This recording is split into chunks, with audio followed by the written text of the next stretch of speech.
They told you it was just a plant, a drug, a high, a danger.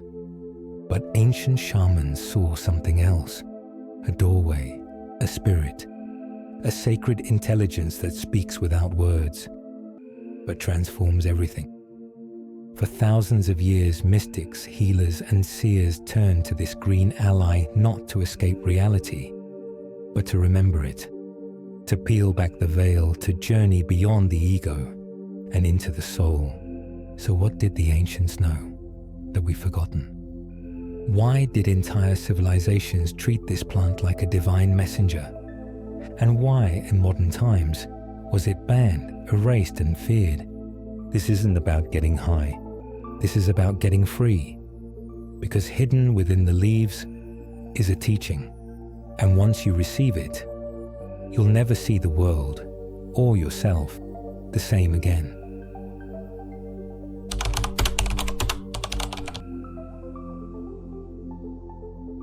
You've heard the stories. Whispers passed down in smoky rooms, headlines warning of danger, and legends from a time when the earth still spoke in symbols. They told you it was just a drug, a rebellious act, an escape. But they left something out, something ancient and sacred.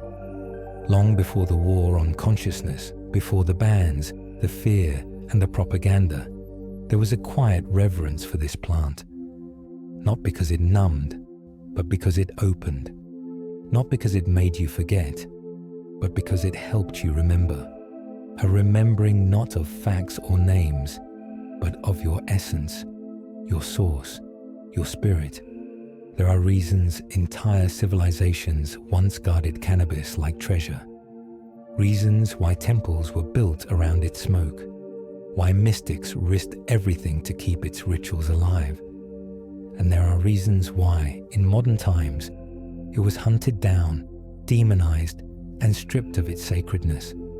Because anything that reconnects you with your truth, your soul, is a threat to systems built on forgetting. You see, the stories you were told were never meant to honor the truth. They were written to erase it. They made the sacred profane. They turned the key into a vice. They severed the connection between plant and spirit, between you and the earth's intelligence.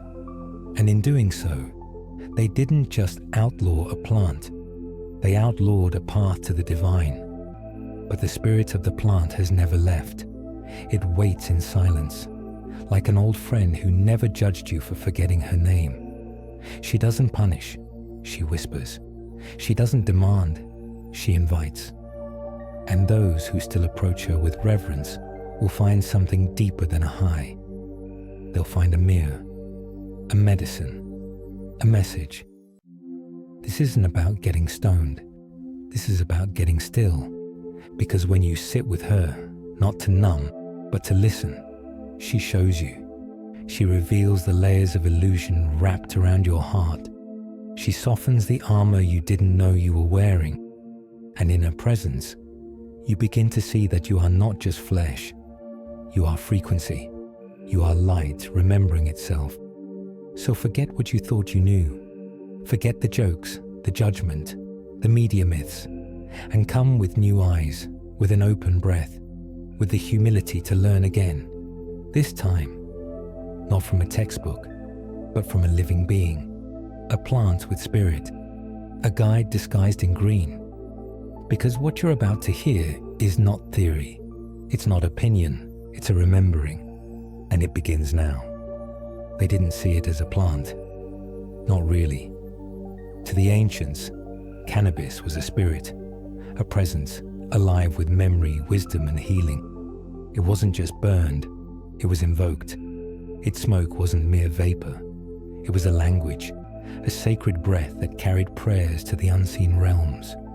Across continents and cultures, civilizations that never spoke the same tongue, all seemed to agree on one thing. This plant had a soul. In ancient China, long before the Silk Road and the dynasties of emperors, Taoist shamans called Wu burned cannabis in incense burners shaped like dragons. believing the smoke allowed them to speak with the immortals. They used it not to escape the world, but to pierce the veil that hides it. The plant, they said, opened the numinous pivot, the gateway between heaven and earth. In India, it was sacred to Shiva, the god of transformation. Cannabis was not just offered to him, it was said to be part of him. Sages spoke of bhang, a preparation of the plant mixed with milk and herbs, used during sacred festivals and rituals to still the mind and awaken divine union. They called it the compassionate leaf, a teacher that helped bridge the human and the divine. And in the high mountains of Scythia, where warriors and priestesses once danced in trance around sacred fires, cannabis was burned in tents to induce vision. Herodotus, the Greek historian, recorded it. He wrote of how these ancient tribes used the smoke to purify, to connect, to mourn, and to celebrate. This wasn't drug use, it was soul work. Even in the ancient Hebrew world, evidence now suggests that cannabis resin may have been used in the sacred anointing oil described in the Old Testament. The Hebrew word keneboshim, once believed to mean calamus, may have actually referred to cannabis, a detail that would radically shift our understanding of early Judeo-Christian rituals. You begin to see the pattern. From Africa to Asia to the Middle East, this plant was not seen as a substance to be consumed, but as a being to be respected, a vessel of spirit, a bridge between worlds. So what changed? At some point in history, the reverence was replaced with fear. The rituals faded, the wisdom was buried, and the spirit of the plant was exiled, reduced to a chemical, stripped of her mystery. But the ancients knew. They didn't need lab tests to feel it. They didn't need approval to trust it. They knew that some plants are not just flora. They are guides. And cannabis, to them, was one of the most sacred guides of all. But what happens when we forget the spirit and only chase the effect? That's when the real story starts to fracture. And that's where we begin to lose the message the ancients tried so hard to preserve. Fire was never just for warmth. Smoke was never just a byproduct. To the ancient ones, smoke was a messenger, a bridge between dimensions. And when that smoke rose from the sacred cannabis plant, it was more than ritual. It was a calling, a signal, a sacred breath that pierced the veil and summoned the divine.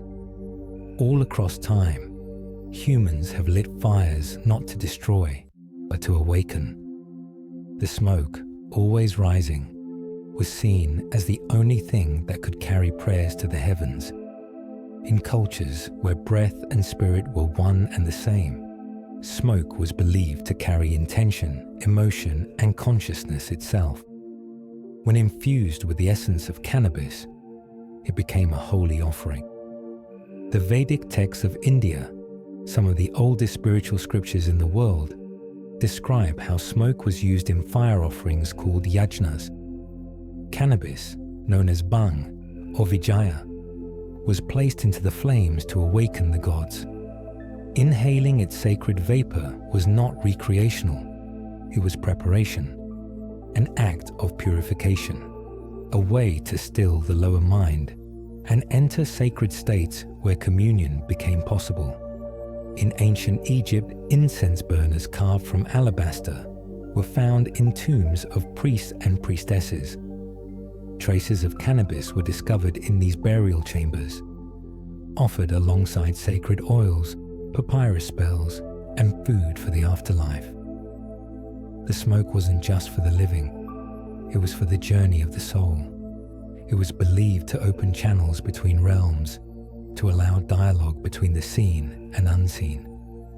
Among indigenous African traditions, smoke ceremonies were central to spiritual life. Healers, often referred to as plant priests or diviners, would burn herbs like cannabis to cleanse the energy of a space and call in ancestral guidance. The smoke was revered as a portal, a passage, a way of saying, "We are listening, we are ready." Even in Central Asia, where nomadic tribes like the Scythians roamed, cannabis was burned in enclosed tents. The thick smoke was inhaled not for pleasure, but for prophecy. They believed it allowed the spirit to travel beyond the body, beyond time, into communion with the gods of fire, war, and fate. There's a reason why the element of smoke appears in so many initiation rites, ceremonies, and sacred rituals. Because something shifts in that moment. The air becomes thick with meaning. The senses heighten. The everyday dissolves. And for a brief, sacred instant, the divine feels closer. Modern science might dismiss it as sensory distortion, but the ancients didn't need EEG machines to know when spirit entered the space. They felt it in their bones, in the silence between beats, in the way the smoke danced like a language only the soul could understand. So when you see someone light cannabis today, ask yourself, is it a habit or a call? Because the spirit still listens, and she still responds to the smoke. Before the myths, before the fear, before the laws and the labels, cannabis was medicine, a trusted ally, a sacred tool woven into the very fabric of human civilization. Its story doesn't begin in rebellion. It begins in reverence. And when we trace its path across time, a powerful truth emerges. This plant has always been with us, watching, healing, teaching. Archaeological evidence places cannabis use as far back as 10,000 years ago, during the Neolithic period in ancient Taiwan. Hemp fibers were woven into rope, clothing, and ceremonial cloth. But it wasn't just its utility that made it sacred. It was what it carried, a frequency, a feeling, a spirit that seemed to speak directly to the body and the soul. In ancient China, the legendary Emperor Shen Nung, known as the father of Chinese medicine, catalogued cannabis in his Pharmacopoeia nearly 5,000 years ago.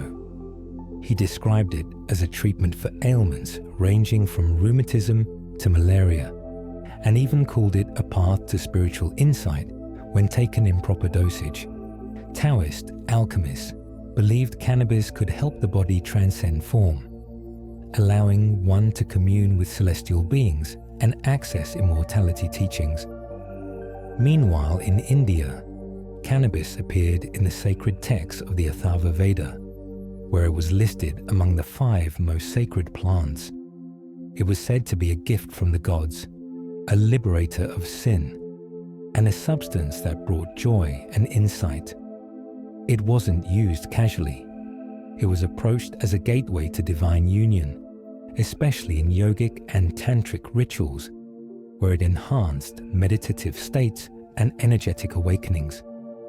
In Persia, cannabis was part of the Hauma rituals, rites of purification and divine communication. In Greece, it was used to treat inflammation and earaches, while in Rome, physicians like Galen prescribed it for pain, digestion, and mood regulation. By the time the Islamic Golden Age arrived, scholars and physicians across the Middle East were documenting cannabis's effectiveness in treating epilepsy, nausea, and melancholy. It was integrated into both medical and mystical traditions. Africa, too, holds a deep history. Among Bantu-speaking tribes, cannabis was revered in initiation ceremonies and healing rites. In Ethiopia, it was smoked by Christian mystics known as Rastas, long before the movement took modern shape. They saw it as a way to enter sacred silence and align with Yah, the divine. But something changed. As colonial powers spread across the globe, indigenous medicine was rebranded as primitive, and sacred plants were labeled dangerous. By the 20th century, cannabis had been recast as a menace, its history erased, its spirit forgotten.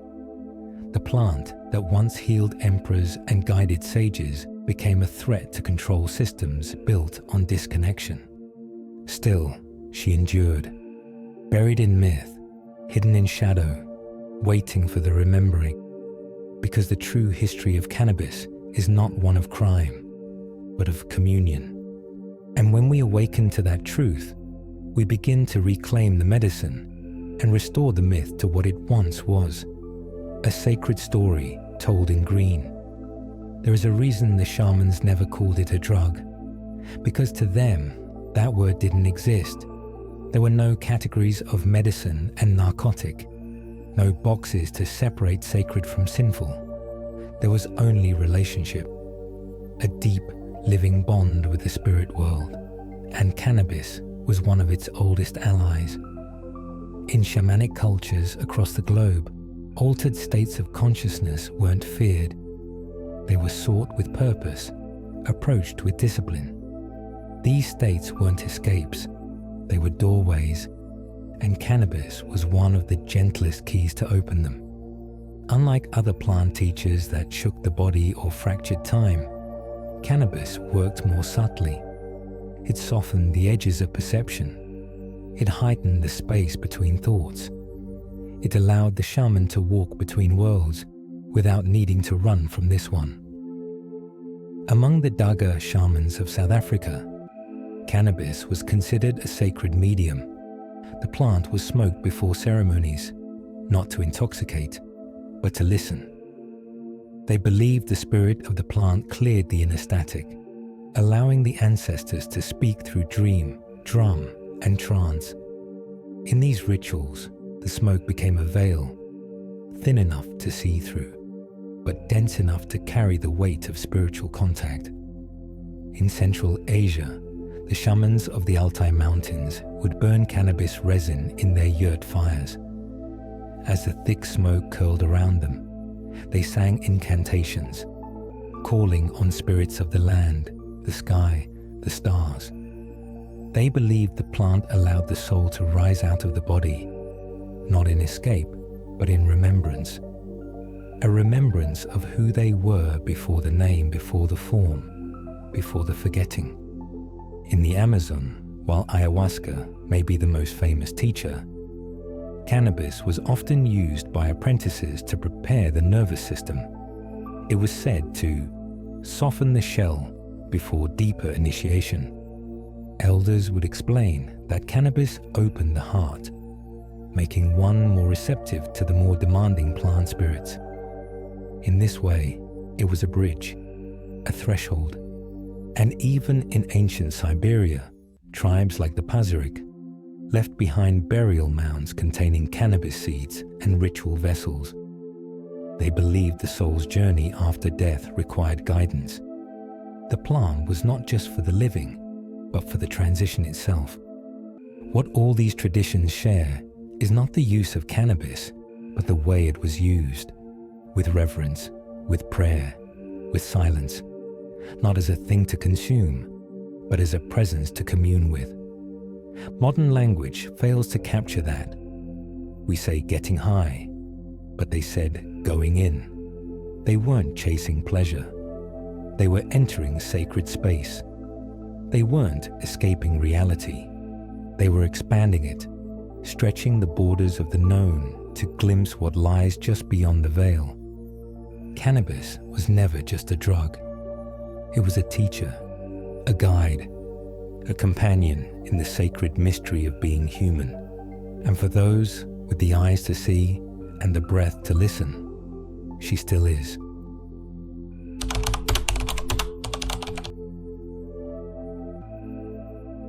In the golden sands of ancient Egypt, beneath the towering stone temples and the silent watch of the gods, there existed a healing tradition older than the pyramids themselves. It was known as the House of Life, a sanctuary of medicine, magic, and divine science. And within its sacred walls, there are whispers of a plant once revered, now nearly erased. Cannabis was never carved onto the monuments like the names of pharaohs. It was hidden in the margins, preserved in fragments of scrolls, encoded in the recipes of priests. But the clues are there, waiting for those with the eyes to read between the lines. Egyptian medicine was deeply spiritual.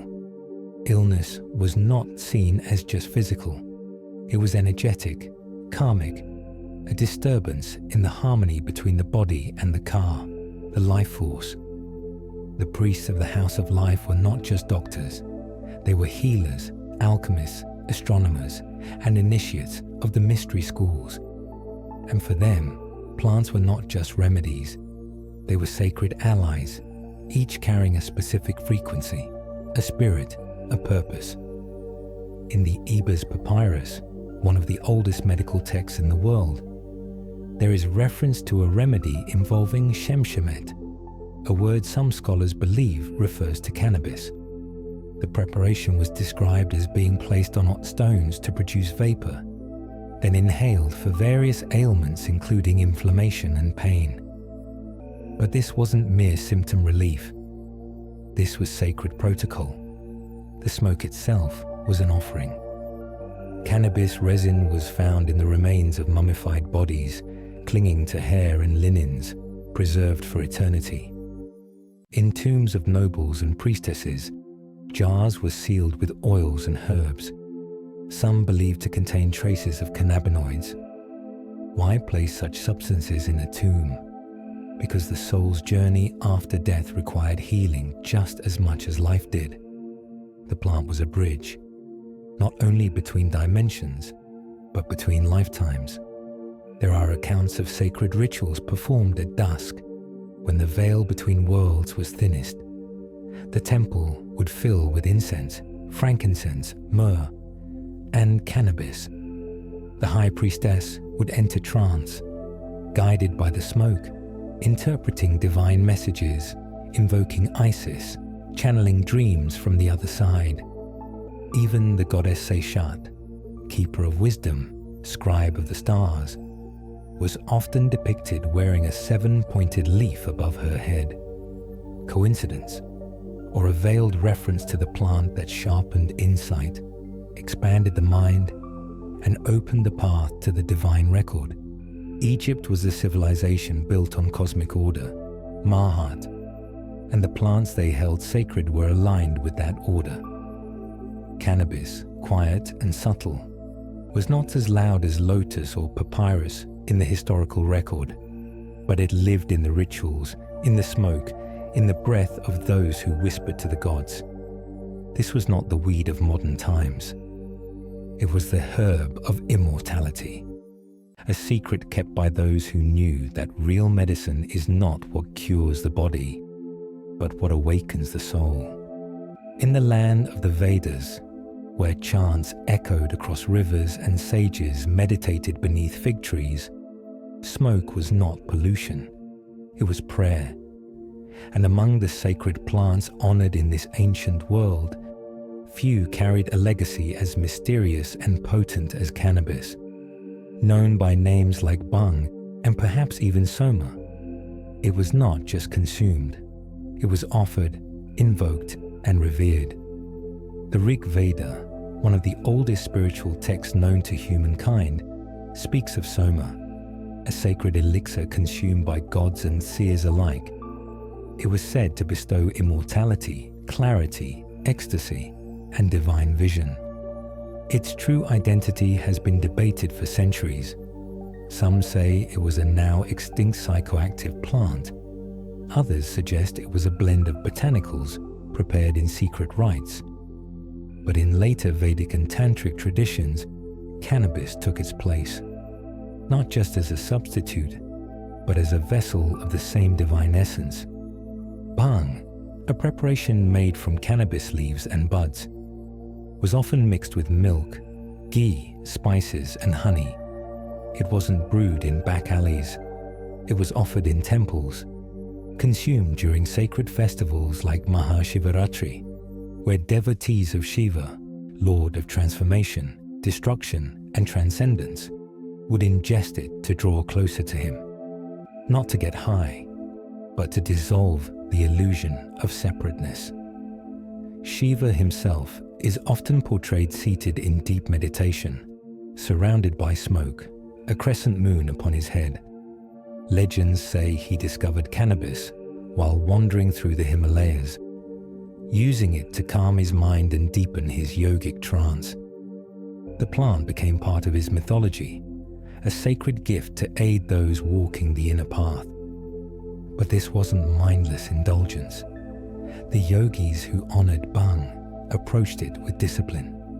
They believed that in the stillness it created, the breath slowed, the thoughts softened, and the gateway to samadhi, divine union, opened. Cannabis wasn't the destination. It was a raft, a means of crossing the ocean of mind to reach the shores of spirit. In tantric traditions, where the boundaries between body and soul were dissolved, cannabis was sometimes used in controlled rituals to awaken Kundalini energy, the primal force coiled at the base of the spine. The idea wasn't to escape the body, but to feel it fully, as temple, as instrument, as divine vessel. The Atharva Veda even lists cannabis among the 5 sacred plants gifted to humanity. It was called a source of happiness, a liberator, a bringer of joy, not because it dulled the senses, but because it revealed the hidden ones. Sages didn't fear it, they bowed to it. But that world is mostly forgotten now. Today, Bhang is a curiosity, a festival treat, a relic of some mythic past. Yet for those who remember, those who approach the plant not with greed, but with grace, the path it opened is still there, quiet, waiting, like the whisper of smoke rising from a sacred flame, reminding the soul of a truth it once knew by heart. There is no separation, only union.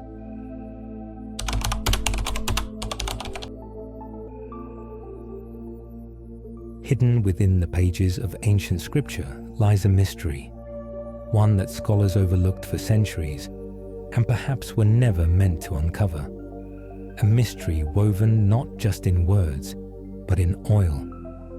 In the sacred rituals of the Hebrew high priests, there was an anointing oil said to be so holy, so powerful, that no one outside the priesthood could touch it.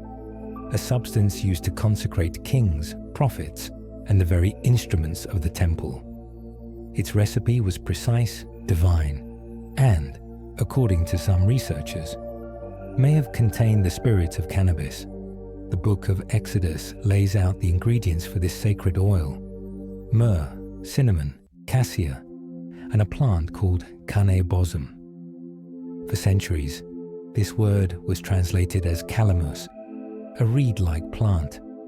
But linguistic and botanical research, led by scholars like Sula Bene in the 20th century, suggests that this may have been a mistranslation, that cane bosum was not calamus at all, but cannabis. The Hebrew word cane means reed or hemp, and bosum means aromatic or fragrant. Together, fragrant cane. Cannabis fits both the linguistic root and the ancient usage. In neighboring cultures like Assyria and Egypt, cannabis was already in use. Why wouldn't the Israelites, deeply immersed in the spiritual traditions of the region, also know its power? If this is true, it changes everything. The anointing oil wasn't just symbolic, it was psychoactive. When applied to the skin, absorbed into the pores, and inhaled in sacred ceremony, it may have facilitated altered states of awareness, visions, prophecy, communion with the divine presence. The high priest standing in the Holy of Holies wasn't just reciting prayers. He was entering a state, a vibration, a spiritual attunement made possible through the body. It casts a new light on the phrase Messiah, literally meaning the anointed one. Anointed with what? With oil, sacred oil, and perhaps with cannabis.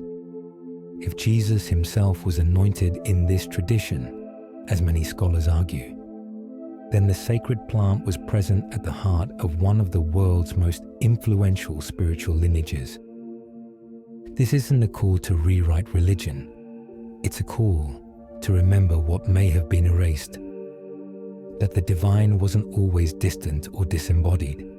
It moved through nature, through scent, through oil, through plants that opened the heart and quieted the mind. The early Christian mystics carried these teachings in silence. The Gnostics spoke of an inner light that could be kindled from within. And across time, the deeper meanings of these rituals were buried beneath dogma, war, and translation. But the plant remembers. It carries the memory of temples, of priests in linen robes, of chants rising in incense-filled halls. And perhaps it still carries the same invitation, to be consecrated, to be still, to listen. Because the oil was never just oil, it was a doorway. Long before maps carved Africa into borders, before the traders, the missionaries, and the colonizers arrived, there were plant masters, healers, diviners, visionaries, people who didn't read textbooks, but read the wind, the leaves, the rhythm of the drums. They understood that the earth wasn't dead matter, it was alive, humming, conscious. And among their sacred allies was cannabis. In many African traditions, the line between healing and spirituality was never drawn. Medicine men and women were not just treating the body, they were tending to the spirit. Illness was imbalance, and healing meant restoring harmony with nature, ancestors, and the unseen realms. For many of these ancient practitioners, cannabis was a key to that restoration. The Bantu people, who migrated across Central and Southern Africa, carried cannabis with them, not as contraband, but as a sacrament. They burned it in sacred fires during rites of passage. They offered it to the ancestors before divination. They smoked it in silence, not for intoxication, but for insight. It was said to open the gates between worlds, allowing dreams to speak more clearly and visions to sharpen like lightning in the dark. In Ethiopia, oral traditions tell of cannabis being used in spiritual ceremonies well before the rise of Rastafarianism. Christian mystics in the Ethiopian Orthodox tradition, isolated from the Western world, used herbs, incense, and fasting to deepen their communion with the divine. It's believed cannabis was part of this hidden ritual life, and when you see the depth of their chants, the stillness of their meditation, you can feel the echoes of something ancient guiding them. Among the Zulu and other Nguni-speaking peoples, cannabis, known as insangu, was used to calm the nervous system before war or ceremony. But it was also used in dream work, trance dancing, and communication with spirit guides. Shamans would enter deep altered states using nothing but drumming, breathing, and smoke. And what they saw in those states guided entire communities. Yet most of these stories were never written. They weren't published in journals. They were passed mouth to ear, fire to fire. And when colonial powers arrived, they called these practices witchcraft. They banned the use of cannabis. They arrested the healers. They burned the herbs. The sacred was criminalized. The plant was silenced, but not completely. In secret corners of villages, in whispers carried by wind and drum, the memory lives on. The old ones say that when the world forgets its soul, the plants remember it for us. And cannabis, gentle, green, and wise, was one of Africa's great remembering tools. We often look to India, to Egypt, to Greece for spiritual depth. But Africa holds her own sacred archives, hidden not in stone, but in story, not in books, but in breath. The plant masters may be forgotten by history, but they are not forgotten by the earth. And every time we approach cannabis with reverence, We stand in their memory, feet on soil, smoke in the air, and spirit ready to listen. In the quiet, candlelit chambers of early Christian gatherings, long before cathedrals rose and empires claimed the faith, there are signs of something older, something deeper, a practice rooted not only in word and ritual, but in the earth itself. Anointing, laying on of hands, healing the sick, opening the eyes of the soul, and behind these sacred acts, the faint scent of something herbal, something holy, perhaps even cannabis. The earliest followers of the Christ didn't worship in grand churches. They met in homes, caves, catacombs. Their faith was radical, mystical, embodied. It wasn't about control, it was about transformation. And transformation, in those days, was often facilitated through anointing. The Gospels are filled with moments where oil is used not just to bless, but to activate, to initiate, to heal. The blind see, the lepers are cleansed, the possessed are set free. But what was in that oil? According to Exodus, the ancient Hebrew priests used a sacred anointing oil made from olive oil infused with fragrant botanicals, myrrh, cinnamon, cassia, and cannae-bosom. As we explored earlier, some scholars, most notably Sula Bene, argue that cannae-bosom is an ancient reference to cannabis. If this oil was part of the priestly tradition, and if Jesus was indeed a rabbi raised within it, then it's possible this same sacred oil was passed on into the early Christian movement. In the New Testament, the book of James encourages believers to anoint the sick with oil in the name of the Lord. This wasn't metaphor, it was practice. Early Christian sects used oil as a conduit, something to carry not only aroma, but intention, energy, spirit. When applied to the head, the hands, the heart, it became more than a balm. It became a transmission. In the Gnostic texts, early Christian writings buried for centuries and uncovered near Nag Hammadi, we find deeper layers. These writings speak not of hierarchy, but of inner revelation. The chrism oil is described as something that awakens the soul to divine knowledge. It is a spark, a fire, a presence. Could this chrism have included the psychoactive properties of sacred plants? Could cannabis have been part of the inner anointing that opened the mind to what the Gnostics called gnosis, direct knowing of the divine? We may never have definitive proof, but the silence around this question is telling. As Christianity moved from underground gatherings to imperial power, the mystical gave way to the institutional. The rituals remained, but their roots were often severed. What was once infused with earth and breath and body became abstract, sanitized. Still, in small pockets, the memory flickers. In Eastern Christian mysticism, in the healing oils of the Desert Fathers, in the lingering traces found in the folds of ancient cloth, the scent remains, faint but present. Perhaps cannabis was not just a healer in India or Egypt or Africa. Perhaps she was present too in the early whispers of Christ's path, anointing not just flesh, but the spirit underneath, a reminder that the sacred can still be touched, and sometimes it grows.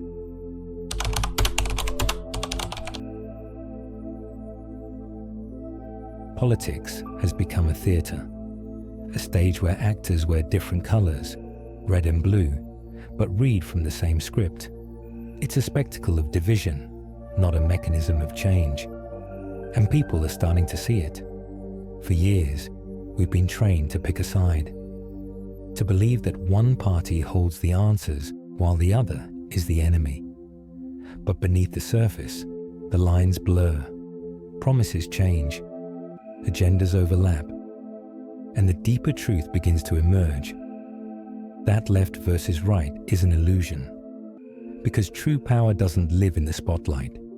It lives in the shadows, in think tanks, lobbying firms, and unelected institutions that never appear on your ballot. It lives in the hands of corporations who fund both sides of the aisle, in central banks that print money while you work to earn it, in intelligence networks that shape foreign and domestic policy behind closed doors. The political show is falling apart, not because it's no longer working, but because it's no longer convincing. People are beginning to notice that real change rarely comes through elections, that no matter who's in power, wars continue, wealth inequality grows, surveillance expands. It's not that politics is broken. It's functioning exactly as it was designed, to maintain control, not to create liberation. The age of Aquarius demands truth, transparency, decentralization.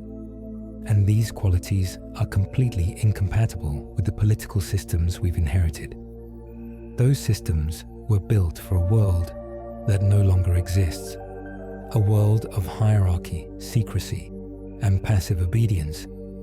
But we're no longer passive. You've likely felt it.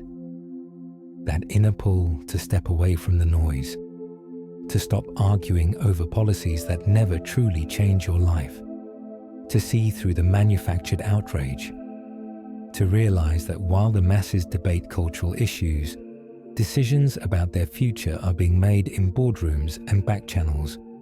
We're not meant to be governed by division. We're meant to be guided by inner truth. And that's why this system is crumbling. The approval ratings are dropping. The trust is gone. Politicians speak, but fewer people are listening. The performance has become predictable.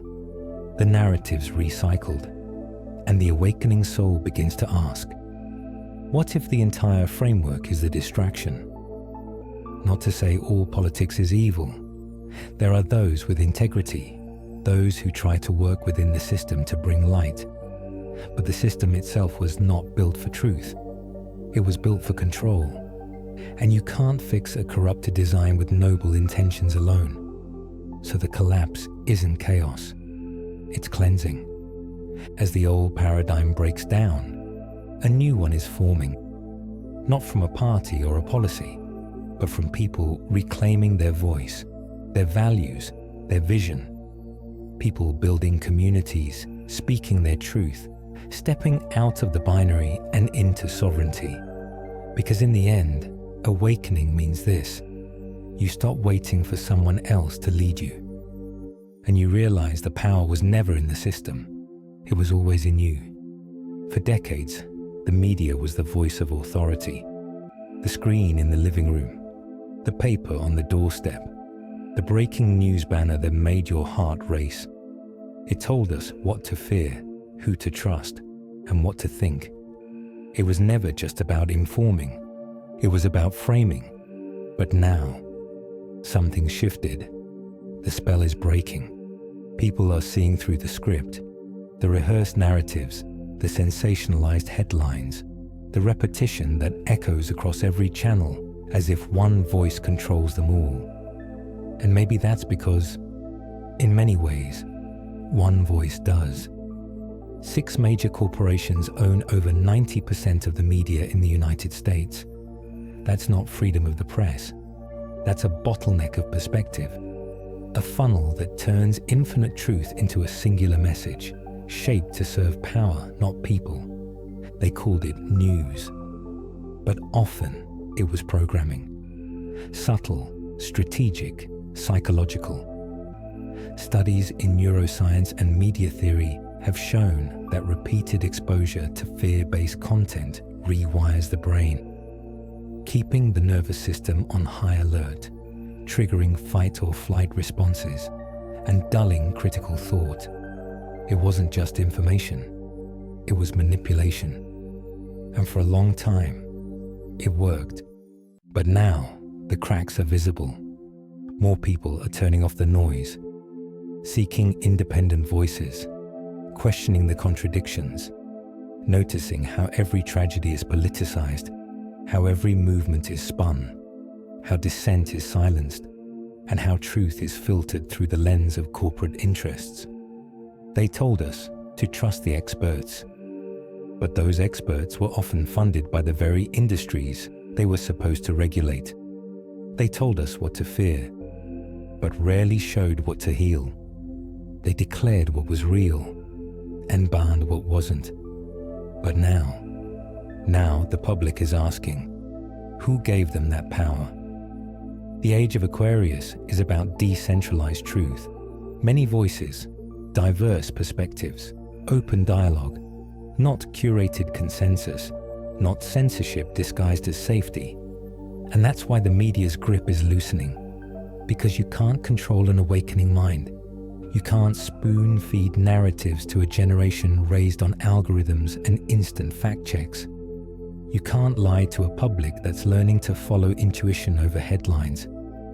The internet, for all its flaws, has become a battlefield of perception, and people are learning how to navigate it with discernment. Yes, there's disinformation. Yes, there's confusion. But within that chaos, there's choice. And choice is power. This isn't about replacing one source of truth with another. It's about dissolving the idea that truth can be owned at all. When a system relies on manipulation to function, its collapse begins the moment people see through the illusion. And now, millions are seeing.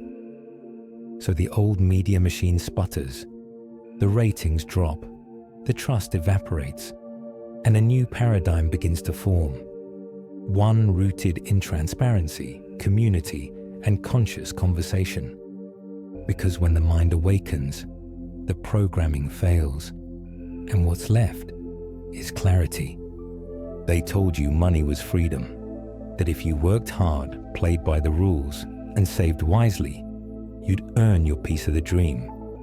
But what they didn't say was that the game was rigged from the beginning. Inflation, debt, scarcity.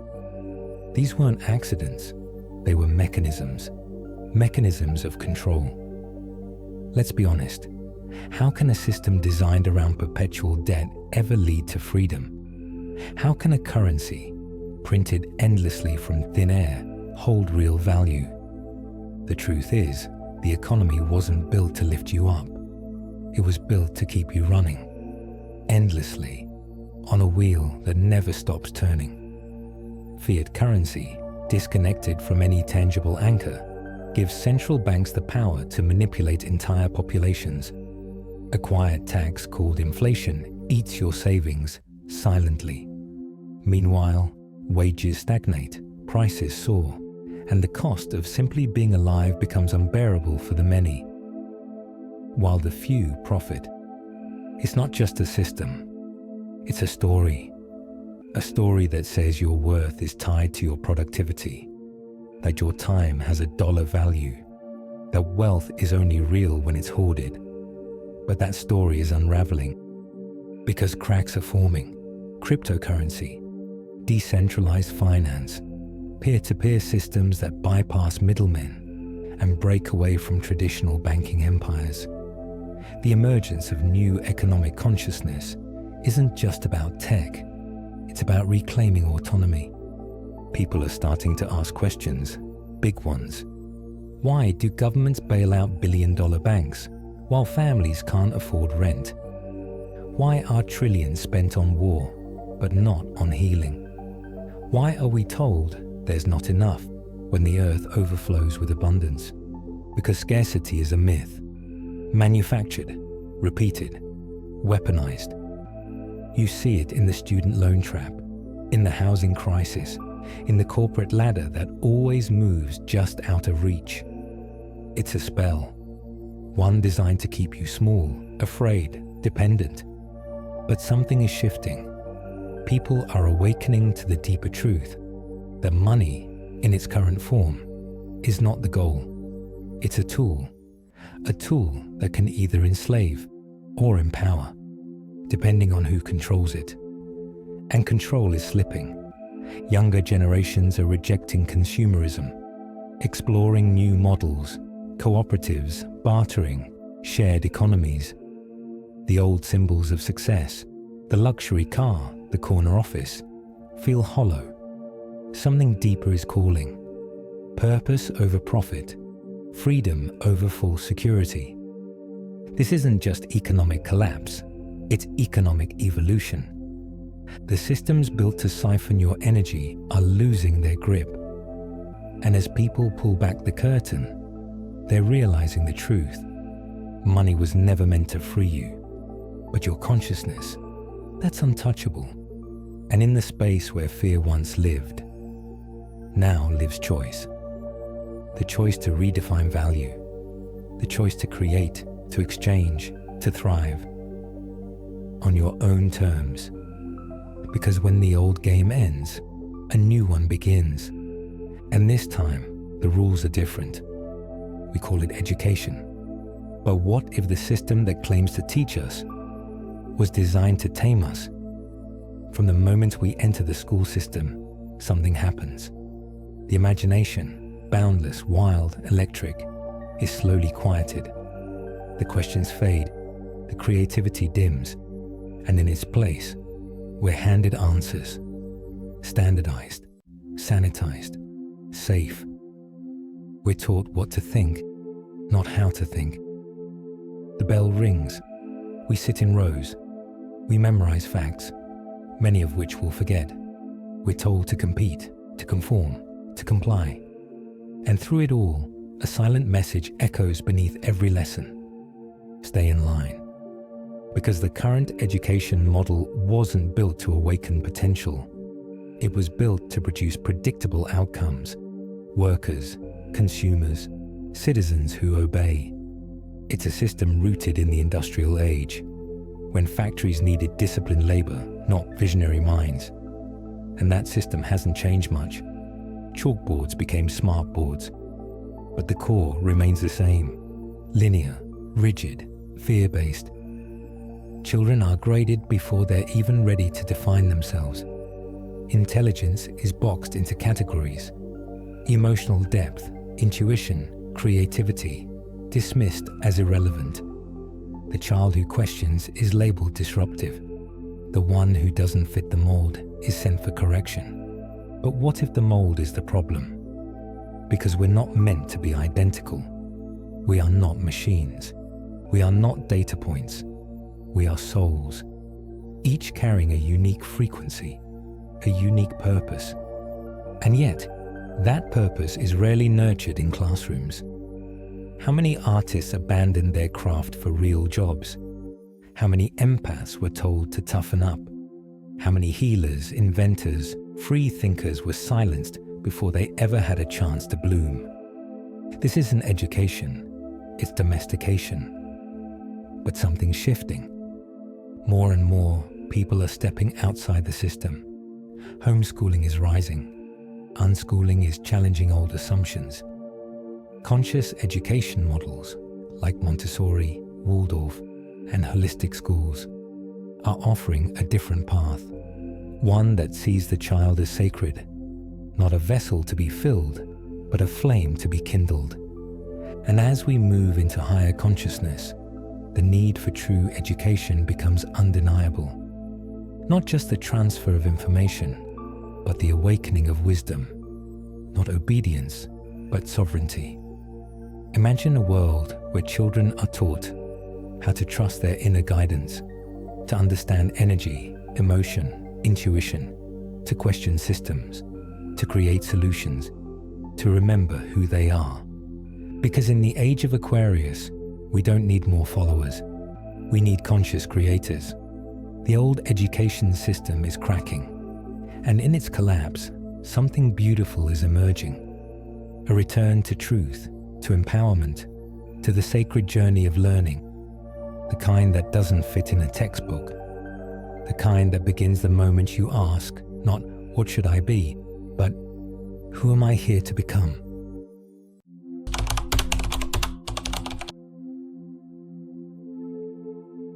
For centuries, religion has claimed to hold the keys to heaven. It told us who God is and who we are not. It handed us sacred books and said, "This is the only truth."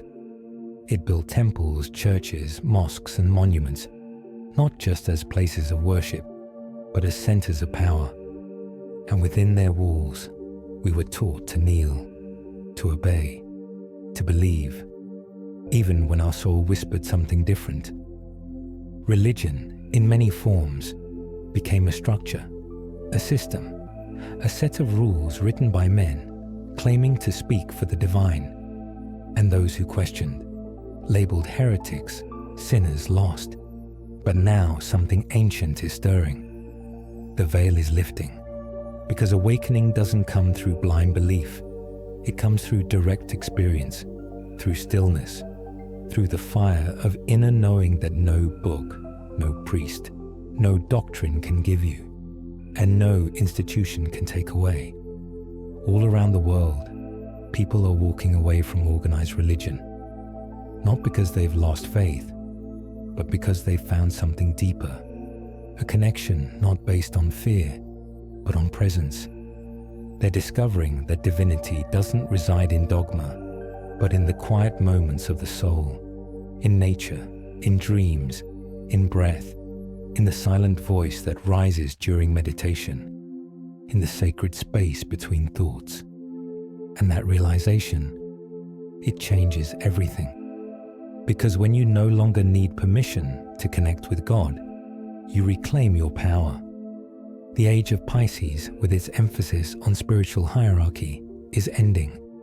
The age of Aquarius brings a new kind of spirituality, decentralized, personal, embodied. It invites you to turn inward, to see the sacred in yourself, to realize you are not separate from the divine. You never were. This shift is not an attack on faith. It's the resurrection of truth. Many ancient traditions understood this long before religion was institutionalized. The Gnostics spoke of the divine spark within. The mystics of every lineage, Sufis, Kabbalists, yogis, all pointed to inner revelation. Even Christ said, "The kingdom of heaven is within you." But those teachings were buried, branded dangerous, because a sovereign soul can't be controlled. And now, those buried truths are surfacing again. People are praying differently, meditating, channeling, remembering, creating their own rituals, not rejecting the sacred, but reclaiming it from systems that profited off separation. The shift is undeniable. More and more, you'll hear people say, "I'm not religious, but I'm deeply spiritual." Because we are moving from dogma to direct connection, from hierarchy to wholeness, from fear of punishment to the remembrance of love. The divine isn't in the sky, it's in you. Not something to worship from afar, but something to awaken from within. And once you feel it, once you know it, there's no going back.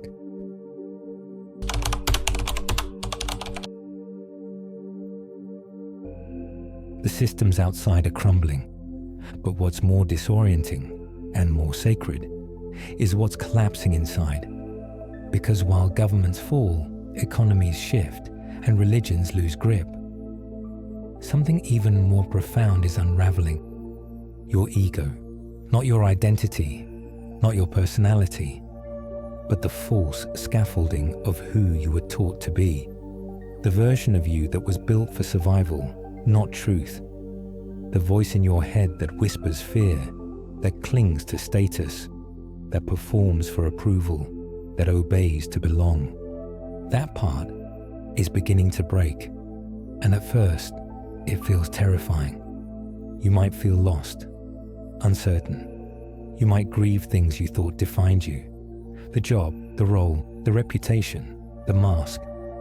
But this isn't a breakdown, it's a breakthrough. Because ego structures are just like any old system. They only hold power when they remain unquestioned. And now, in this Aquarian frequency of awareness, you're starting to ask, who am I, really? And that question shakes the foundation. You see, the ego was formed in the age of hierarchy, in the age of control. It was programmed to protect you by pleasing others, chasing perfection, playing small. It was wired to avoid shame, to outrun pain, to guard your image. But the soul doesn't need any of that. The soul doesn't pretend. The soul remembers. So now, as the old energy on the planet dissolves, your internal systems, the outdated beliefs, the inherited trauma, the false stories, are dissolving too. And it can feel like your inner world is falling apart. But what's really happening is that your truth is rising. You may cry more, question more, say no more. You may start choosing things not because they're safe, but because they're real. This is the ego's unraveling, and it's sacred. Carl Jung once said, "Until you make the unconscious conscious, it will rule your life and you will call it fate." That's what this moment is for. The collapse within is not your failure, it's your freedom. Because on the other side of the identity death is rebirth, not of a new mask, but of your real self, the self that knows, the self that doesn't need validation, the self that isn't here to play by old rules, but to rewrite them entirely.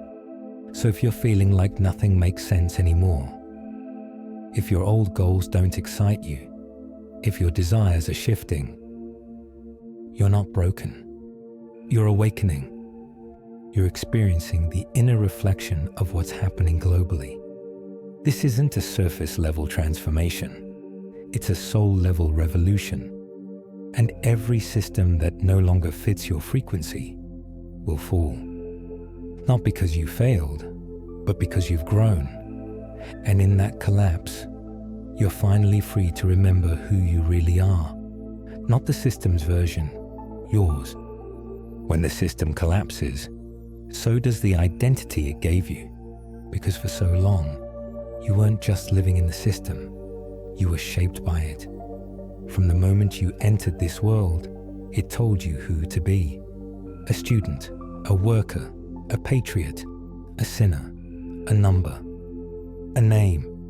It gave you grades to chase, uniforms to wear, boxes to fit into. It gave you likes and labels, careers and categories. And with every choice, it asked you to forget who you really were. Not because you were flawed, but because your truth couldn't be controlled. So you adapted. You played the part. You became what would be accepted, applauded, promoted, protected. And somewhere along the way, the mask became your mirror.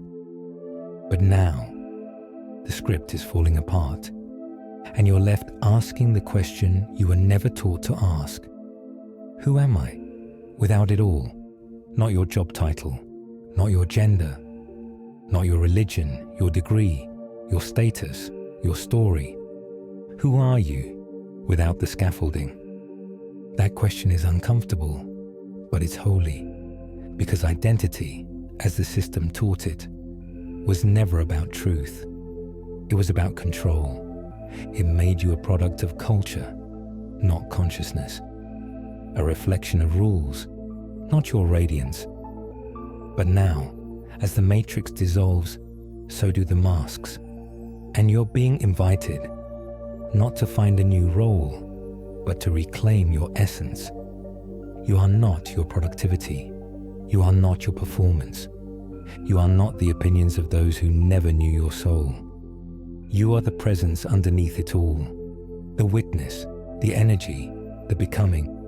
And yes, that space in between, where the old identity is gone but the new hasn't arrived. It can feel like a void, but that void is not emptiness. It's sacred space. It's where the soul speaks, not in language, but in resonance, in what pulls you, in what expands you, in what makes your heart remember something ancient and true. You're not here to replace one label with another. You're here to become something labels can't hold. A free being, a sovereign soul, a conscious creator. So if it feels like you've lost who you were, good, because who you were was a costume. Who you are, is still emerging. Let the old identity die. Mourn it if you need to, but don't chase it back, because the truth of who you are was never something the system could define. It was only ever something you could remember, and that remembering is your revolution.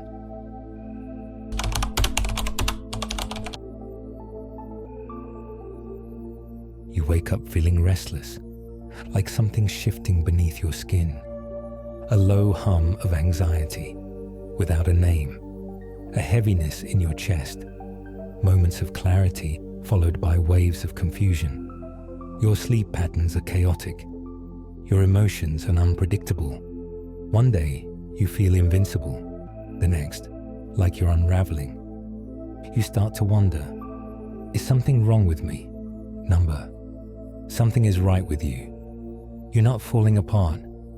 You're falling open. Because this is what awakening often feels like. It doesn't come gently. It doesn't arrive with flowers and soft music. It storms in like a flood, washing away everything you once believed was solid. And in that process, the body, the mind, the soul, they all respond. The system taught you that anxiety means malfunction, that confusion is failure, that numbness is weakness. But what if these symptoms are actually signals? Messages from the soul saying, you can't keep living like this. You're not meant to stay asleep. The anxiety, it's the friction between your old self and your emerging self. Your spirit is outgrowing the cage it was placed in, and that tension becomes energetic turbulence. The confusion, it's your mind detoxing from lifetimes of programming. As illusions shatter, it takes time to rebuild clarity. But that doesn't mean you're lost. It means you're shedding. The fatigue, the mood swings, the sudden intuition, they're not random. You're tuning into frequencies you were never trained to hear. Your body is learning a new language. The language of energy, of vibration, of truth. And sometimes the most spiritual thing you can do is breathe through the breakdown. Let the waves crash. Let the false identities dissolve. Let the thoughts come, but don't make them your home. This isn't dysfunction. This is a recalibration, a rebirth. You're not alone in this. Millions are feeling the same shift, even if they can't name it, even if they try to numb it, suppress it, ignore it. But you're not ignoring it anymore. You're allowing it. You're feeling it. You're waking up through it. And that makes you dangerous to a world built on sleep. So the next time you feel overwhelmed, remember, you're not broken. You're breaking free. You're peeling away the layers that were never really you in the first place. And beneath all of it, the fear, the noise, the chaos, is a quiet whisper that says, keep going. There's light on the other side of this storm. There's you, waiting to meet you. There's a quiet voice inside you, one that's been drowned out by noise, rules, expectations. It's the voice that never screamed for attention because it never needed to. It waited, patiently, for the world to go quiet enough for you to hear it. And now, as systems collapse and the voices of false authority begin to lose their grip, that quiet voice grows stronger. The voice of intuition, your direct line to truth. For too long, humanity outsourced its knowing. We were told what to believe, what to fear, what to chase. We let institutions decide what's right and wrong. We were taught to ignore our gut in favor of external validation, to wait for permission from governments, gurus, degrees, doctrines. But now the veil is lifting, and what's being revealed is that the deepest guidance was never outside of us. Science has even begun to catch up. Studies in neurocardiology show that the heart sends more signals to the brain than the brain sends to the heart. Your body is intelligent. Your intuition isn't just a feeling.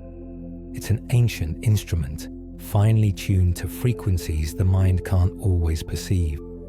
And in a world flooded with manipulated narratives, clickbait news, and controlled algorithms, it's not just helpful, it's essential. When systems of power fall apart, they leave a void, a vacuum where obedience used to be. And in that emptiness, you have a choice. You can rush to fill it with a new ideology, a new authority figure, or you can learn to listen again to the signals in your body, to the patterns in nature, to the subtle synchronicities that guide you without force. This return to intuition isn't just personal, it's planetary. Because when individuals stop needing external permission to evolve, they become ungovernable by systems rooted in fear. You can't manipulate someone who's listening to their soul. You can't enslave someone who's tuned into truth. And you can't control a population that no longer believes authority is something to obey, but something to outgrow. So if lately you felt unsure, like the map no longer makes sense, good. That map wasn't made for this terrain. You're not meant to follow old directions.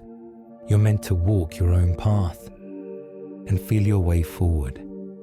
This is the revolution they can't stop, because it isn't loud. It isn't televised. It's happening in hearts, quietly turning back inward, back to the compass that never needed permission. You always knew.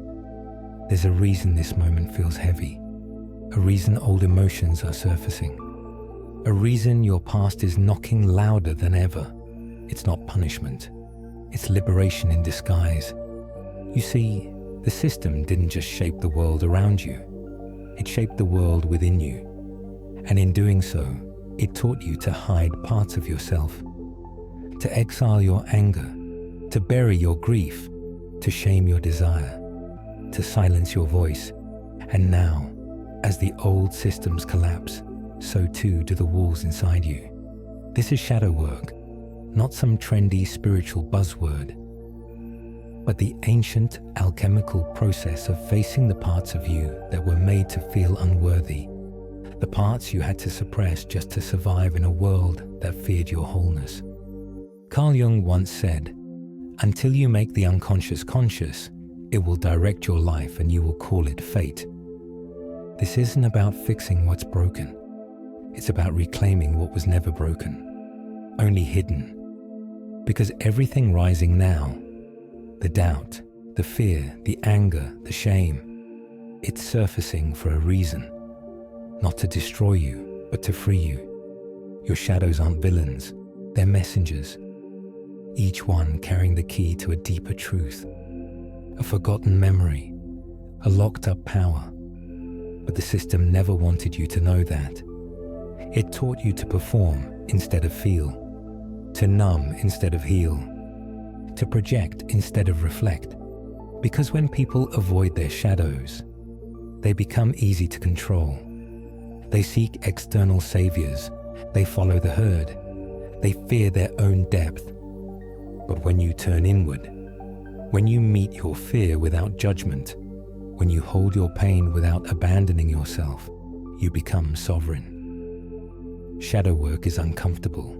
It means owning your triggers, sitting with your inner child, witnessing your jealousies, your rage, your insecurities, and saying, "I see you, I accept you, I love you." It's radical self-honesty. It's choosing awareness over blame, compassion over repression, integration over illusion. And the deeper you go, the more light you unlock, because the shadow isn't separate from the soul. It's the part of the soul waiting to come home. So if it feels dark right now, remember, the darkness isn't here to break you. It's here to break you open. You are not being punished. You are being purified, not by the system, but by the truth that's been waiting underneath it. This is the sacred fire. Let it burn through what no longer serves. Let it reveal who you really are.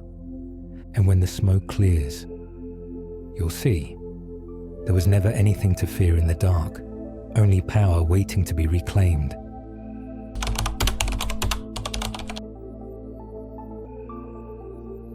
Before anything sacred can open, there must be intention.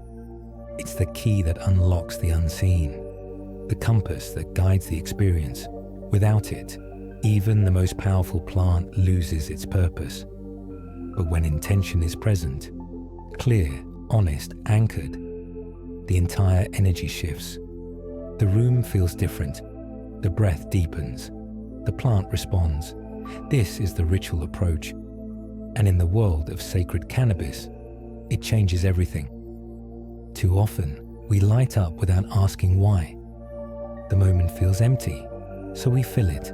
We feel tension, so we reach. But what if, instead of escaping discomfort, we entered it consciously?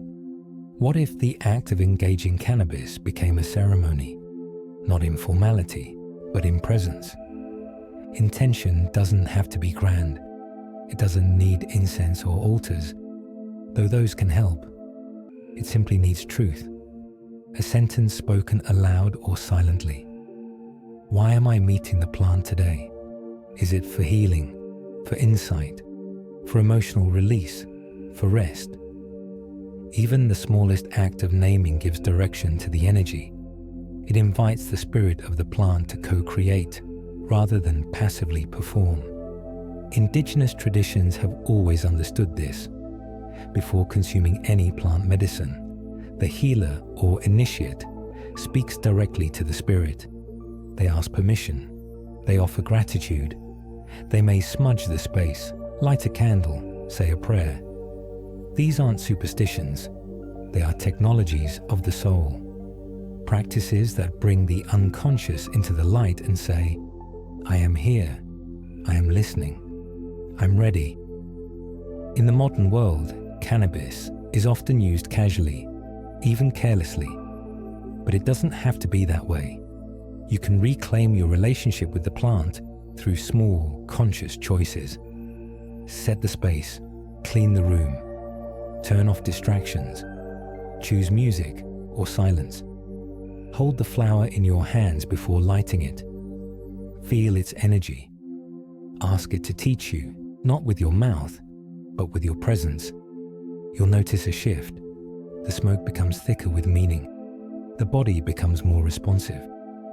Insights arise not from your thoughts, but from beneath them. The plant begins to speak, not in words, but in symbols, images, emotions. You don't have to chase anything. You simply allow. And if the experience becomes difficult, if emotion surfaces, or discomfort arises, that too is part of the ritual. Sacred plants do not always soothe. Sometimes they stir. But when your intention is rooted, you'll trust the process. You'll stay with it. You'll grow. This is the difference between use and communion.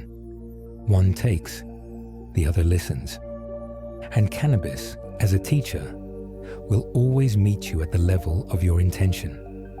So before the inhale, before the spark, pause, ask, listen. Because how you enter the moment shapes everything that follows. And when the plant feels your presence, she will rise to meet you, not as a substance to be consumed, but as a spirit ready to reveal. There's a reason the ancients began in silence.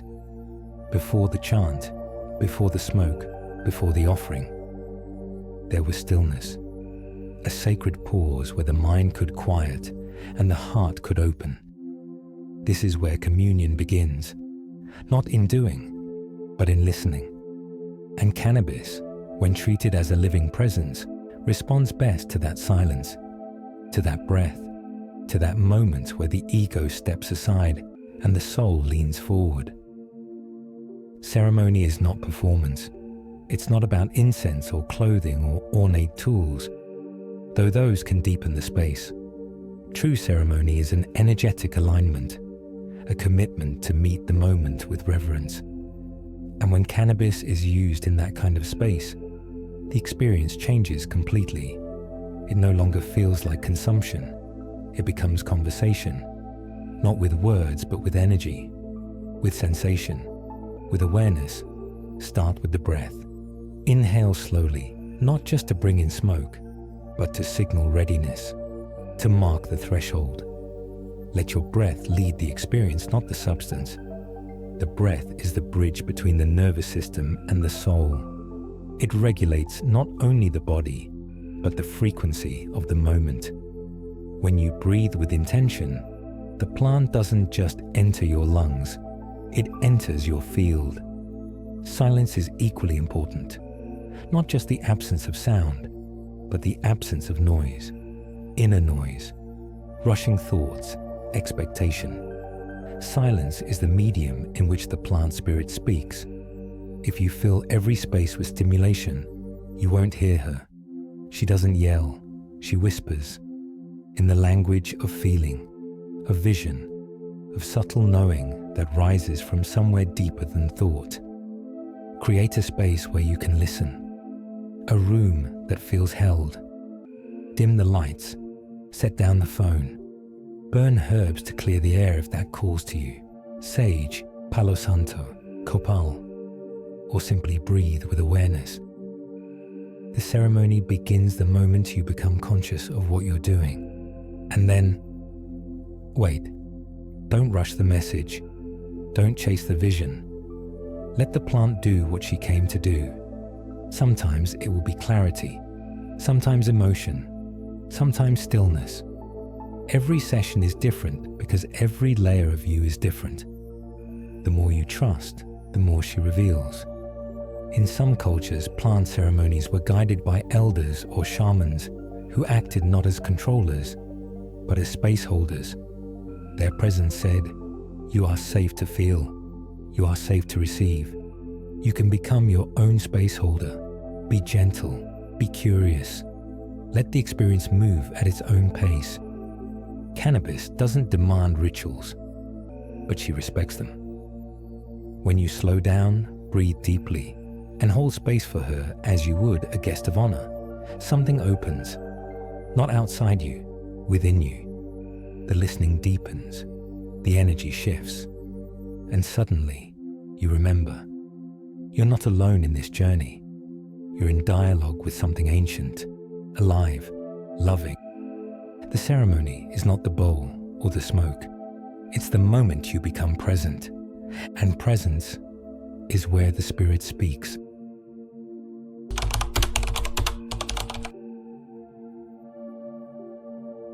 Every teacher wants to be met with respect, and every sacred plant, whether vine, root, or flower, teaches in its own language.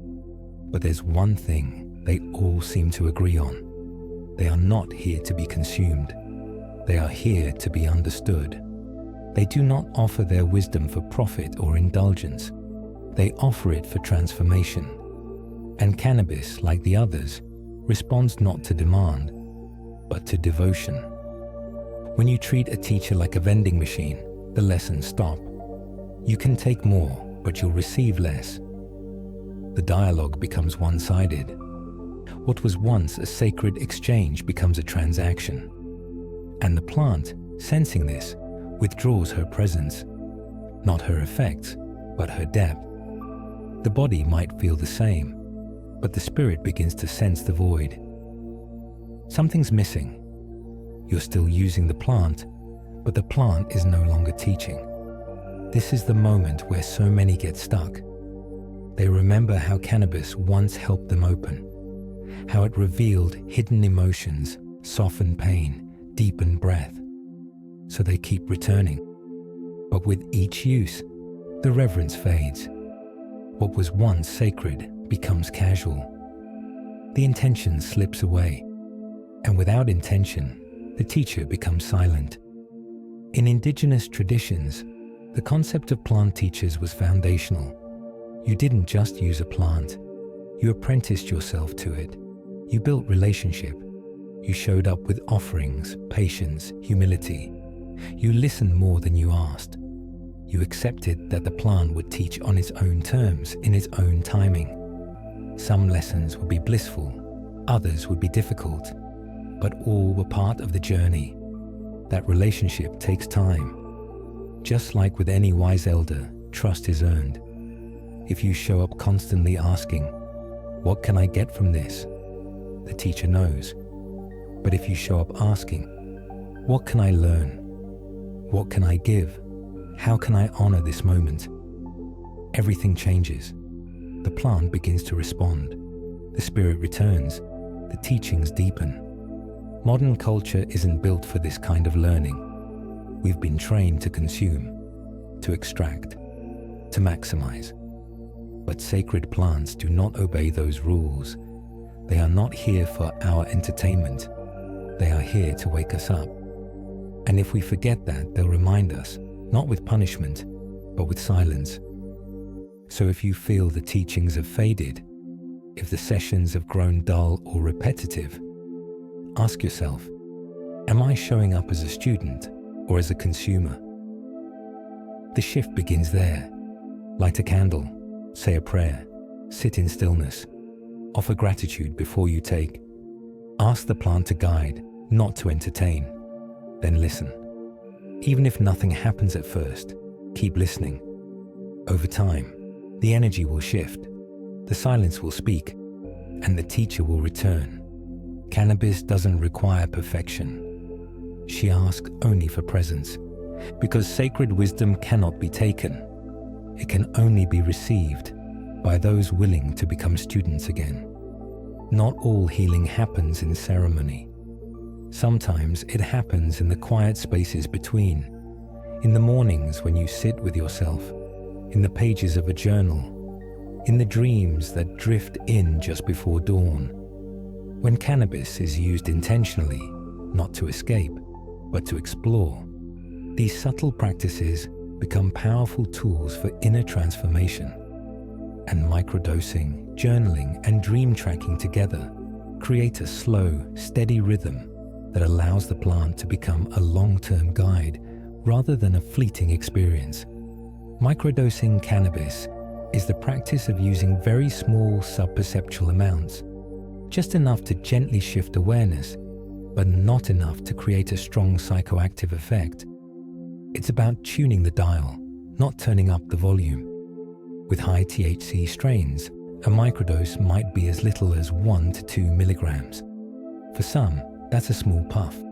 For others, a tincture drop or edible fragment. The goal is not to feel high. The goal is to feel present, to awaken the subtle senses, and to observe what shifts internally, emotionally, mentally, and energetically. Because in that soft space, things arise. Thoughts you've been avoiding, feelings that float to the surface, subtle insights that flicker like candlelight. And that's where journaling becomes essential. Writing allows you to capture the fleeting, to give form to what was previously formless. Start simple. Write down what you feel before and after each microdose. Track the shifts in your mood, your thoughts, your body's sensations. Over time, patterns emerge. You may notice that certain times of day open different doors, that some questions return again and again, that the plant speaks in cycles. Journaling also acts as a sacred container. When the mind begins to wander or spiral, the page becomes the anchor. You're no longer drifting, you're documenting. You're weaving meaning into your experience rather than letting it pass like smoke. And this practice, while subtle, compounds. Clarity builds, intuition sharpens, you become more fluent in your own inner language.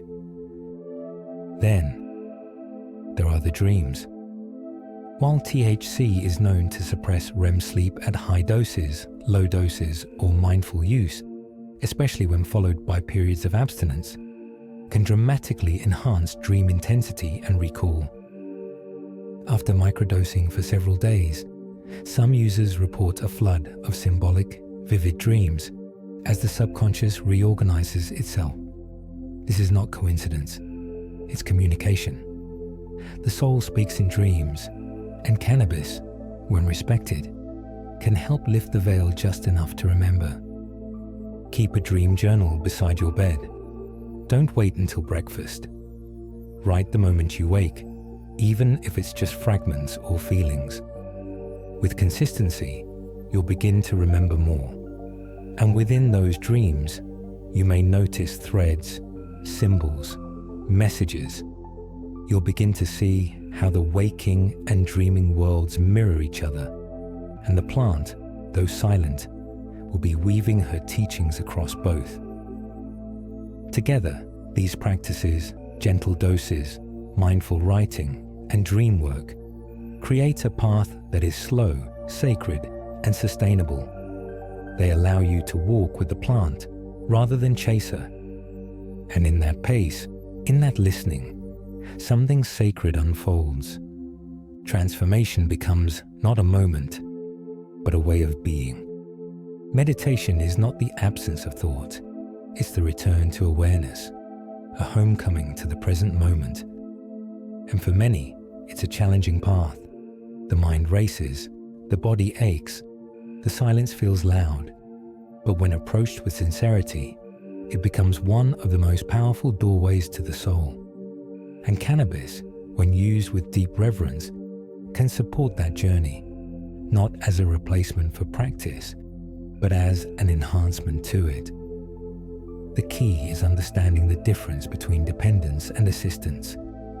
Meditation is a discipline, a daily meeting with the self, a chance to clear the fog, anchor the breath, and remember the stillness underneath the noise. It requires showing up again and again, whether the mind cooperates or not. Cannabis can make that path more accessible, especially for those just beginning. But it must be used with care, with clarity, with the intention to deepen, not bypass. When used in moderation, cannabis can help quiet the analytical mind. The default mode network, the part of the brain responsible for self-referential thoughts, can soften. Mental chatter slows, the breath deepens, and the emotional body becomes more available. This can make it easier to drop into presence, especially for those who struggle with anxiety or internal resistance. A small dose, not enough to create disorientation, just enough to shift awareness, can act like a tuning fork, realigning the frequency of your focus. But the plant should never be the reason you meditate.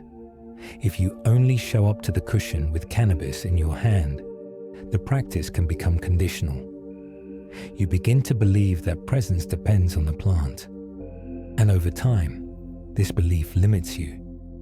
The real goal is sovereignty, to discover that the doorway to stillness has always been within you.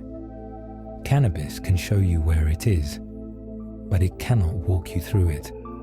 That step must be your own.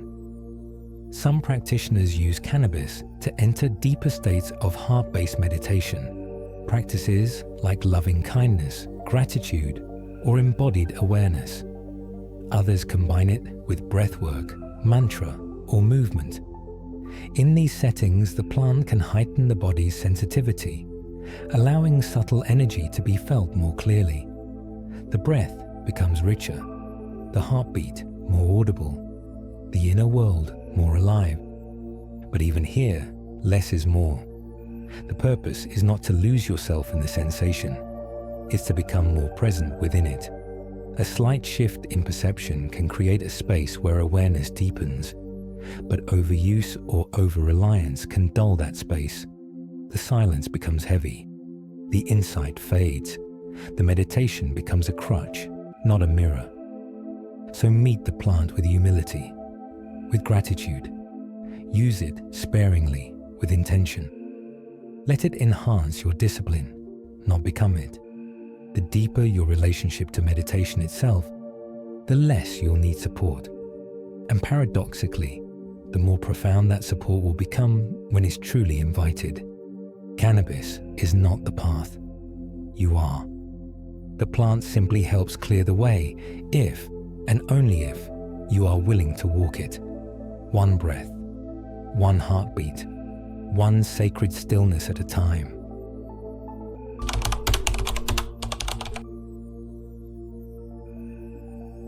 There are moments in history when something ancient begins to stir.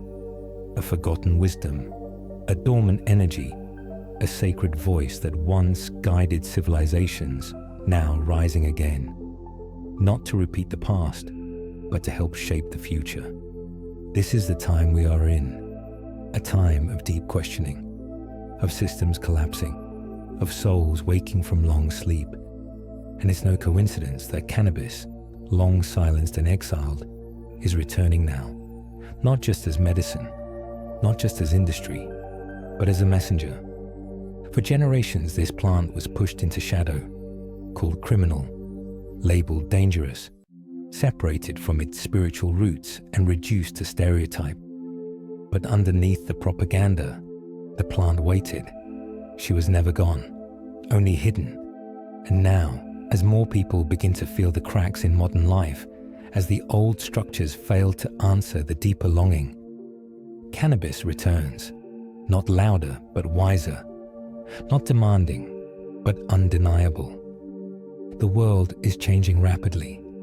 We are more connected than ever, yet often feel more isolated. We have more information, yet less clarity, more technology, yet less time to be still. The noise is constant, and amidst it all, there's a quiet yearning for something real, something ancient, something alive. That's what cannabis represents when approached with reverence. Not a high, but a return. A reconnection to earth, to breath, to feeling, to intuition. She brings us back into our bodies, back into the moment, back into the rhythms that modern life tried to erase. Look closely, and you'll see her re-emergence mirrors something larger. As humanity steps into the age of Aquarius, a time of awakening, decentralization, and spiritual sovereignty, the return of sacred plant teachers is not random. Ayahuasca, psilocybin, San Pedro, and cannabis are being remembered not as drugs, but as allies. Guides that help us realign with natural law, personal truth, and inner authority. These plants are not here to save us. They're here to remind us that we were never disconnected in the first place. Cannabis is uniquely positioned in this awakening. She's accessible, gentle, deeply intuitive. She meets people where they are, and if approached with intention, helps them feel what they've long suppressed. Pain, longing, vision, stillness. Her return signals more than a cultural shift. It signals an energetic one, a call to move from consumption to communion, from escape to embodiment, from fear to presence. But this moment comes with responsibility. The plant is not returning to be exploited. She's not here to become another product in the machine. She's re-emerging as a teacher, and teachers must be met with humility. How we receive her now will shape what she becomes in this generation. Will we return to ritual? Will we honor her story? Will we let her remind us of our own? Because the Great Reawakening isn't just about cannabis. It's about consciousness. And the plant is simply one of the first to knock, gently, green-fingered, ancient-eyed, asking if we're ready to remember what was once sacred and what still is. The age of Aquarius is not coming. It's here. You can feel it in the unraveling of systems, in the questioning of narratives, in the rising urge to know yourself beyond what the world has told you. This era marks a shift from hierarchy to harmony, from blind belief to inner knowing, from separation to interconnectedness. And within this sacred turning, the spirit of cannabis is re-emerging, not as trend or product, but as participant, as guide, as a spirit uniquely attuned to the energy of the Aquarian age. The Aquarian current is electric, expansive, deeply intuitive. It dissolves boundaries between intellect and emotion, between science and spirituality, between individual and collective. It demands that we wake up, not just intellectually, but energetically. And cannabis, when approached with reverence, aligns perfectly with this frequency. She softens the grip of the ego, helping people feel what's underneath the surface. She enhances heart coherence, revealing where we've closed off. She heightens awareness of patterns, cycles, and inner truths that no longer serve. She helps bring unconscious material into light, gently, but with precision. Unlike Piscean energies, which favored gurus and institutions, Aquarius invites direct experience. No intermediaries, no gatekeepers. And that's exactly what the cannabis spirit offers: a mirror to the self, a chance to know your own body, your own emotions, your own energy field, a way to access the sacred without needing to travel or follow a path that isn't yours. The sacred becomes personal again. The divine becomes internalized. This is also an age of technological acceleration, of digital overload, and mental fragmentation. Many feel overwhelmed, disconnected. Cannabis, when used consciously, can help ground that energy. Not by sedating, but by anchoring presence. It reminds the nervous system what it means to slow down, to return to breath, to feel the rhythm of life again, not just through data, but through sensation, through embodiment.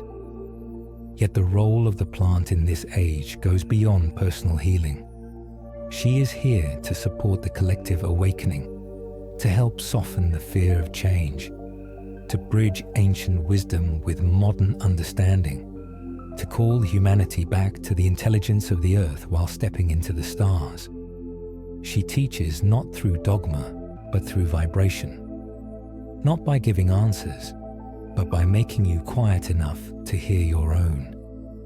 In many ways, cannabis is a gatekeeper spirit, one who stands at the threshold between what was and what's becoming. She does not demand your devotion. She only asks for your attention. She asks you to come with clarity, with care, with the willingness to grow. Because the Aquarian age isn't about comfort, it's about evolution. And evolution requires tools, allies, practices that help you stay awake as the world changes. Cannabis is one such ally, not because she will fix anything, but because she will reflect everything.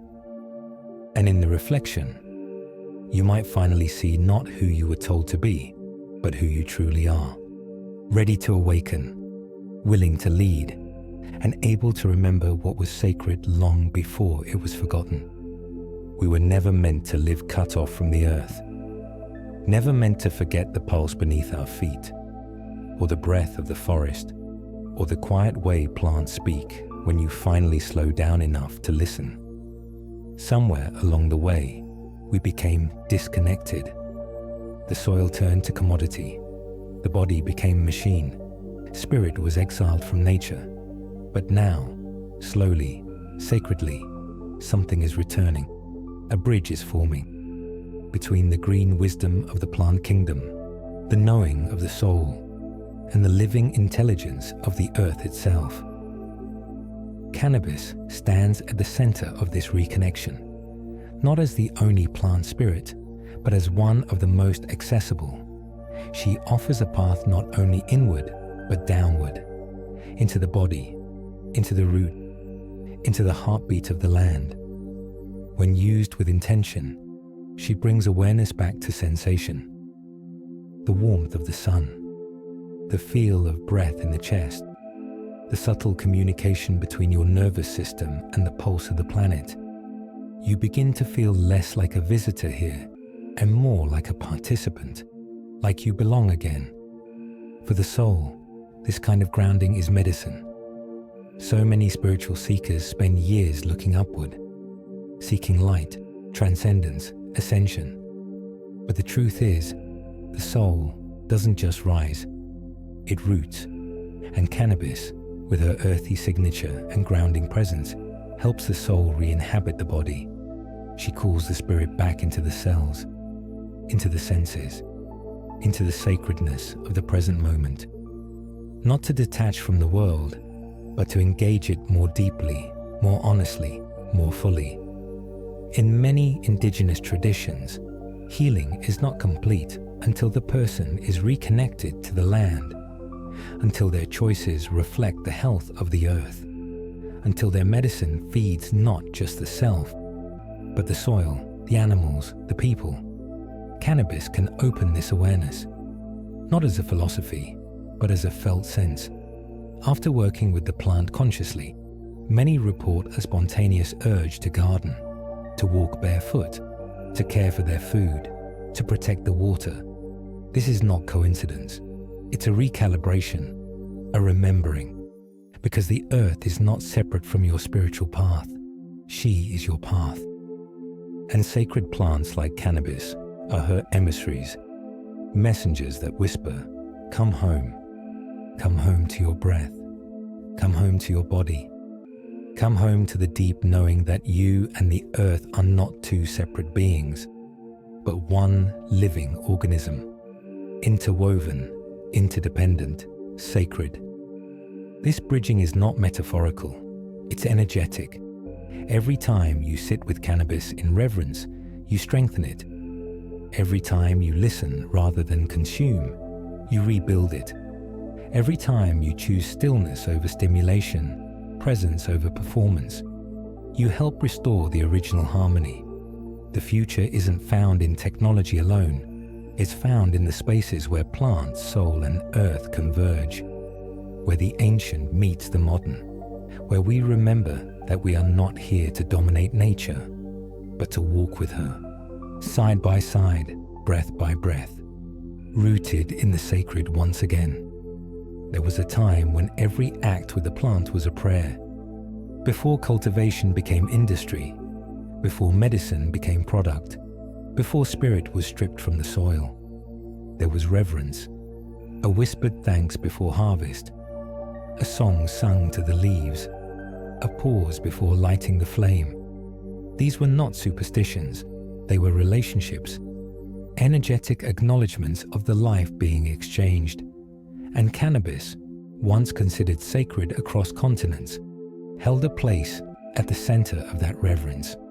But reverence is not just ceremony, it is a state of being, a way of approaching the world with humility, curiosity, and care. It says, I recognize your life, I honor your spirit, I will not take without giving. In our modern use of cannabis, this has largely been forgotten. The plant is praised for potency, not presence, marketed for effect, not essence. And when we consume without reverence, something subtle is lost, not just from the plant, but from ourselves. The prayer is not a chant or a script. It's an energetic gesture, a breath before you roll, a moment of stillness before you inhale, a whispered thank you into the smoke, an offering of gratitude, of intention, of awareness. This prayer can be as simple as placing your hand on the plant before use, or speaking aloud what you hope to receive and what you are willing to release. Over time, this small act transforms the entire experience. The plant responds, not always with visions or words, but with alignment, with subtle openings, with moments of clarity you can't explain, but feel in your bones. Many ancient cultures held this prayer in different forms. In India, cannabis was offered to Shiva before being consumed as bhang. In Africa, it was burned in ritual fires, while invocations were spoken to ancestors. In South America, it was sometimes combined with other herbs and used in soul-cleansing ceremonies.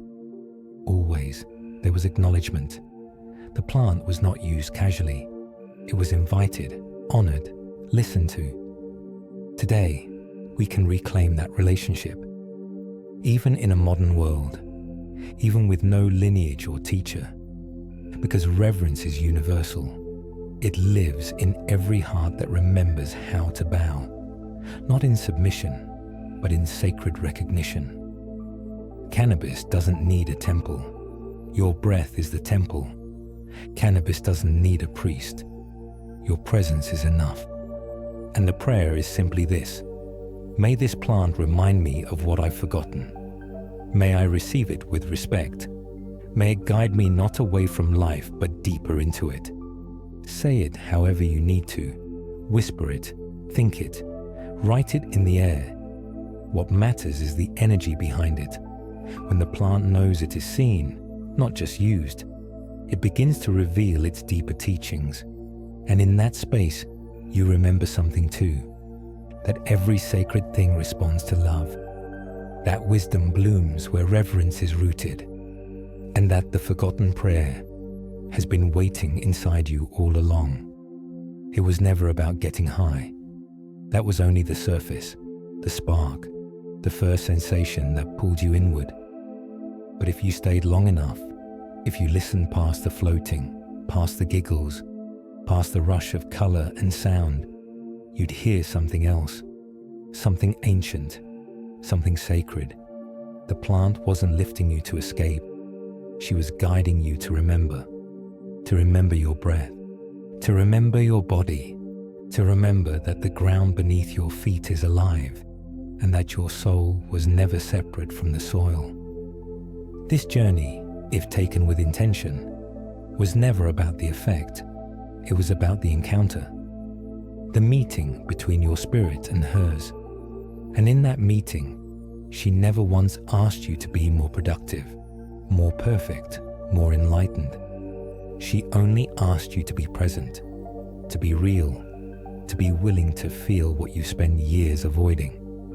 She led you to the edge of your grief, to the heart of your longing, to the corners of your awareness you forgot how to visit. And in those spaces, she didn't offer solutions. She offered sight. She held up the mirror. She whispered through the smoke, not to tell you who you are, but to remind you of what you already knew. The cannabis spirit was never here to carry you away. She was here to bring you home, home to the stillness within, home to the rhythm of your own heartbeat, home to the ancient knowing that says you are already enough. And yes, at times, you strayed, you forgot, you overused or underlistened. You chased the feeling instead of the message. That too was part of the path. The plant never judged. She simply waited until you were ready to meet her as a student again, until you were ready to stop getting high and start getting honest.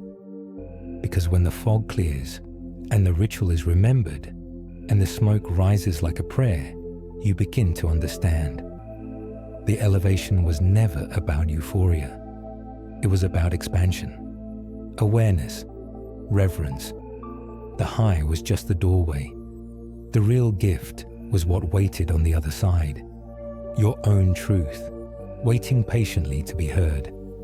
In this age of awakening, where the world trembles and the soul stirs, the cannabis plant has reappeared not to be used, but to be partnered with, not to dull the edges of life, but to help you feel it more deeply, to remind you that the earth is not mute, that healing does not come from escape, that the most sacred journeys are the ones that take you inward.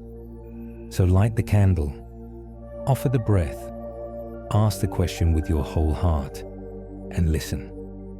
Because the teachings are not in the smoke, they are in the silence that follows. It was never about getting high. It was always about remembering who you are, where you come from, and what sacred part of you is finally ready to return. If something stirred in you while listening, if a memory awoke, if the plant spirit whispered a truth you've always carried deep inside, then this is just the beginning. Because journeys like this aren't meant to be walked alone. They're meant to ripple, to echo, to call others forward too. So if you felt resonance, if you felt home, let this moment be a seed, Subscribe to the channel so you don't miss what unfolds next. Comment below. Share your story, your medicine, your insight, because your voice might be the very light someone else is waiting to hear.